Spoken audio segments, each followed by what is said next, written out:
ସାଙ୍ଗମାନେ ସମସ୍ତେ ଭଲରେ ଅଛ ତ? ସେମିତି ଭଲରେ ଥାଅ। ଆଉ କ'ଣ କରୁଛ? ଆଜି କଥା ହେବା ଫାଷ୍ଟ ଟାଇମ୍ ବାଇକ୍। ସିଏ ଗୋଟେ ପୁଅ ପିଲାଙ୍କର ଅଲଗା ଏକ୍ସପିରିଏନ୍ସ। ଆରଥର ଆମେ କଥା ହେଇଥିଲେ ବର୍ଷା ଦିନ କଥା, ଆଜି କଥା ହେବା ଗାଡ଼ି କଥା।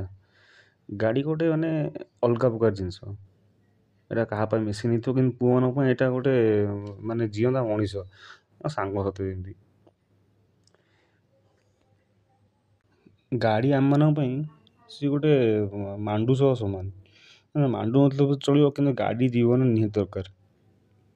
ଗାଡ଼ି ନଥିଲେ ପୁଅ ପିଲା ଭାରି ହିନିମାନି ହେବାକୁ ପଡ଼େ। ଜାଣିଥିବ ଯେଉଁମାନେ ସବୁ ହଷ୍ଟେଲରେ ଅଛ, କେତେ ସବୁ ଅସୁବିଧା ହେଉଥିବ। ତା ଗାଡ଼ି ମାଗିବାକୁ ପଡ଼ିବ, ସେ ଦୁଇ ପଦ କଥା ଶୁଣିବ। ଏ ଯେଉଁ ଗାଡ଼ି କିନ୍ତୁ ନିଜ ନିହାତି ଦରକାର ଜୀବନ ଗୋଟେ। ସବୁ ପୁଅମାନେ ତାଙ୍କ ଜୀବନରେ ପ୍ରଥମ ଥର ବାଇକ୍ କିଣିବାଟା କମ୍ପଲସରି। ସେ ବାଇକ୍ କିଣିବାଟା ତାଙ୍କ ପାଇଁ ଗୋଟେ ପର୍ବ।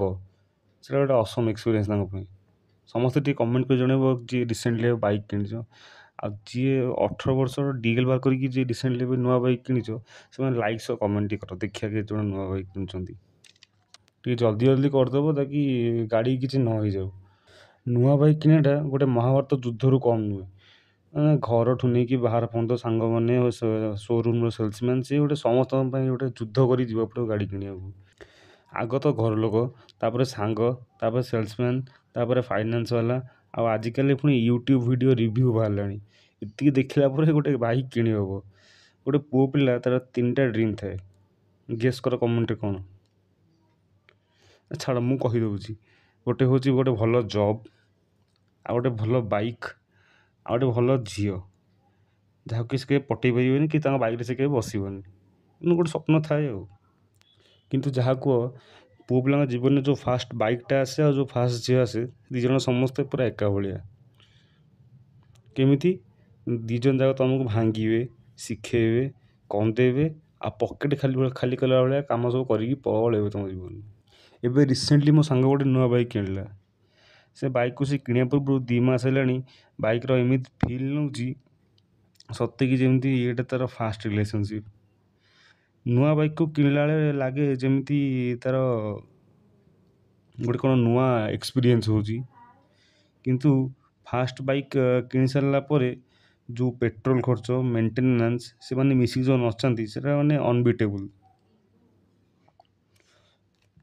ବାଇକ୍ କିଣିବାର 4-5ଟା ଲେବୁଲ୍ ଥାଏ। ସେ ଲେବୁଲ୍ରେ ଫାଷ୍ଟ ଆସେ ସେଲ୍ସମ୍ୟାନ୍। ଯେତେବେଳେ ତୁମ ସୋରୁମ୍କୁ ବସିବ, ସେଲ୍ସମ୍ୟାନ୍ ତୁମକୁ ଯେମିତି ଅନେଇବ, ସତେକି ଯେମିତି ତୁମେ ତା ପଇସା ଖାଇଦେଇଛ। ସେଠି ସେଲ୍ସମ୍ୟାନ୍ ସାଙ୍ଗେ ଗଲା ପରେ ତୁମେ ଡିସ୍କସନ୍ କରିବ, ଭାଇ ଏଇ ଗାଡ଼ିର ଏ ଫିଚର୍ସ, ଏଇ ଗାଡ଼ିର ସେ ଫିଚର୍ସ, ସବୁ କଥା ହେଲା ପରେ ଗୋଟେ ବାଇକ୍ ଫିକ୍ସ କରି ଆସିବ। ତାପରେ ଘରକୁ ଆସିକି କହିବ ବାପାଙ୍କୁ, ବାବା କାରଣ ପଇସା ଦେବେ। ପଇସା ବାପାଙ୍କୁ କହିଲା ବେଳେ ବାପା ଏମିତି ଡେୟାରିଂ ଲୁକ୍ସ ଦେବେ, ମାନେ ଡରିକି ତୁମେ ସେ ଫାଷ୍ଟ ଟାଇମ୍ ପାଇଁ ଘରେ ପହଞ୍ଚିବ। ତାପରେ ଘରେ ଚାଲେ ଯୁଦ୍ଧ, 5-6 ମାସ ପାଇଁ ଚାଲେ, ବାପା ମାଆଙ୍କ ଭିତରେ ବୁଝାମଣା ହେଇକି। ମାଆ କିନ୍ତୁ ପୁରା ସପୋର୍ଟ କରନ୍ତି ପୁଅମାନଙ୍କୁ। ସେମାନେ ବାଇକ୍ କିଣିବା ପାଇଁ ବାପାଙ୍କ ସହ ଯୁଦ୍ଧ କରିକି ବାଇକ୍ କିଣେଇ ଦିଅନ୍ତି ପୁଅମାନଙ୍କୁ। ତାପରେ ଆସନ୍ତି ଘର ରିଲେଟିଭ୍ସ। ତାଙ୍କ କଥା ନ କହିଲେ ଭଲ। ମାନେ ବିନା ଲଙ୍କା ଲୁଣରେ ରାଗ ଲଗାଇବାର ଅଛି ତ ତୁମେ ଗୋଟେ ଭଲ ଗାଡ଼ି କିଣିକି ଆଣି ଘରେ ଥୋଇ ଦିଅ, ଦେଖିବ ତାପରେ ରିଲେଟିଭ୍ସ କେମିତି ରାଗ ପଡ଼ିବ ତୁମ ଉପରେ। ତାପରେ ଆସିବେ ସାଙ୍ଗମାନେ। ସାଙ୍ଗମାନଙ୍କ ସହ ଏକ୍ସପିରିଏନ୍ସଟା ଆକ୍ଚୁଆଲି ଭଲ ଲାଗେ। ସେମାନେ ବାଇକ୍ କିଣିଲା ବେଳେ ତୁମକୁ କ'ଣ ଖାଇବାକୁ ମାଗିବେ, କିଏ ମଦ ମାଗିବ, କିଏ ଖାଇବାକୁ ମାଗିବ। ଏମିତି ସବୁ ଖାଇବା ପିଇବା କରିସାରିଲା ପରେ ଏକ୍ସପିରିଏନ୍ସ ହେବ ଗୋଟେ ଫାଷ୍ଟ ଲଙ୍ଗ୍ ରାଇଡ଼୍। ସେଥିରେ ଯେଉଁ 100-200 କିଲୋମିଟର ଗାଡ଼ି ଯିବ, ସେ ଗୋଟେ ଅଲଗା ଏକ୍ସପିରିଏନ୍ସ, ଲାଇଫ୍ ଟାଇମ୍ ଏକ୍ସପିରିଏନ୍ସ ଗୋଟେ। ମୋ ସାଙ୍ଗ ଗୋଟେ ରିସେଣ୍ଟଲି ଏବେ ବାଇକ୍ କିଣିଛି, ଏଇ ସପ୍ତାହେ ଭଳିଆ ହେବ। ସେ ବାଇକ୍ କିଣିଲା ପୂର୍ବରୁ 6 ମାସ ପର୍ଯ୍ୟନ୍ତ ଟୋଟାଲ୍ ବିଭିନ୍ନ ରେଞ୍ଜର ବାଇକ୍ ଦେଖିବ। ସେ କିଣିଲା 200 cc ଗାଡ଼ି, ସେ 400 cc, 1000 cc, 900 cc, 800 cc ଗାଡ଼ି ଦେଖିବ। ସେ ଗାଡ଼ି ପୁଣି ଯେତେବେଳେ ଯିବ ଦେଖିବାକୁ, ତା ପୂର୍ବଦିନ ରାତିରେ ୟୁଟ୍ୟୁବ୍ ରିଭ୍ୟୁ ଆଉ ବାଇକ୍ ୱାଲେ ଆପ୍ ଗୋଟେ ଅଛି ଜାଣିଥିବ, ସେଥିରୁ ସବୁ ଦେଖିବ ସେ ବାଇକ୍ର ଟର୍କ କେତେ, ପାୱାର କେତେ, RPM କେତେ, ମାଇଲେଜ୍ କେତେ, ଇଞ୍ଜିନ୍ କାପାସିଟି କେତେ, ଟାୟାର କେମିତିଆ, ସସ୍ପେନ୍ସନ୍ କେମିତିଆ, ବଡି ପାର୍ଟସ୍ କ'ଣ ଅଛି, ଏତେ ଜିନିଷ ଦେଖିକି କିଣିଲା। ଆଚ୍ଛା, କିଣିଲା ପରେ ନେଲା ପେଟ୍ରୋଲ ପକାଇବ। ପେଟ୍ରୋଲ ପକାଇବା ତା ପଇସା କାମ କଲାନି। ବାଧ୍ୟ ହୋଇକି ତା'ର ଗାଡ଼ିରେ 500 ଟଙ୍କା ତେଲ ପଇସା, ମୋ ଗାଡ଼ିରେ 200 ଟଙ୍କା ତେଲ ପଇସା, ତା ସବୁ ଜାଗା ମୁଁ ଦେଇକି ଆଇଲି। ତାପରେ ନେଇଗଲି ତ ଖାଇବାକୁ, ଖାଇବା ଦୋକାନରେ ଫୋନ୍ପେ ସ୍କାନର ନାହିଁ, ସେଠି ପଇସା ମୁଁ ଦେଇକି ଆଇଲି। ଆଉ ମୁଁ କହିଲି ଗାଡ଼ି ତୁ କିଣିଲୁ, ମଜା ତୁ କରିବୁ, ପଇସା କିନ୍ତୁ ମୁଁ ଦେଇ ଯାଉଛି।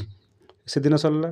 ତାପରେ ସେ ପୁରୀ ଯାଇ ବୁଲିବାଲିକି ଆସିଲା ପରେ, 1-2 ଦିନ ପରେ ଯେତେବେଳେ 800 କିଲୋମିଟର ତା'ର ହେଇଗଲା, ସର୍ଭିସିଂ ବେଳେ ମୋତେ କହୁଛି ଯେ ଭାଇ ଗାଡ଼ିଟା ଭଲ ଲାଗୁନି। ମୁଁ କହିଲି କ'ଣ ପାଇଁ? ନା ଗାଡ଼ିଟା ଚାଲୁଛି ଭଲ, କିନ୍ତୁ ଟିକେ ଗାଡ଼ିରେ କାଦୁଅ ଛିଟକୁଛି।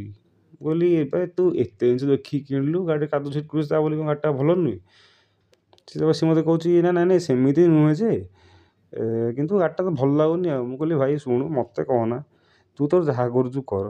ଗାଡ଼ି ଏତେ ଜିନିଷ ଦେଖିକି ତୁ କିଣିବୁ ତାପରେ କହିବୁ ଗାଡ଼ି ଭଲ ଲାଗୁନି, ଏ ମୁଣ୍ଡ ପିଟି ତାଠୁ ମରିଯିବାଟା ବରଂ ଭଲ। କିନ୍ତୁ ଯାହା କୁହ ସେ ଯୋଉ ଫାଷ୍ଟ ବାଇକ୍ର ଏକ୍ସପିରିଏନ୍ସ ସେ ଗୋଟେ ଅଲଗା ନେକ୍ସଟ ଲେବୁଲ୍ର ଏକ୍ସପିରିଏନ୍ସ।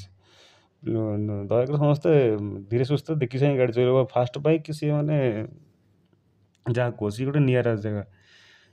ହଉ ସାଙ୍ଗମାନେ ମୁଁ ରହିଲି, ନମସ୍କାର।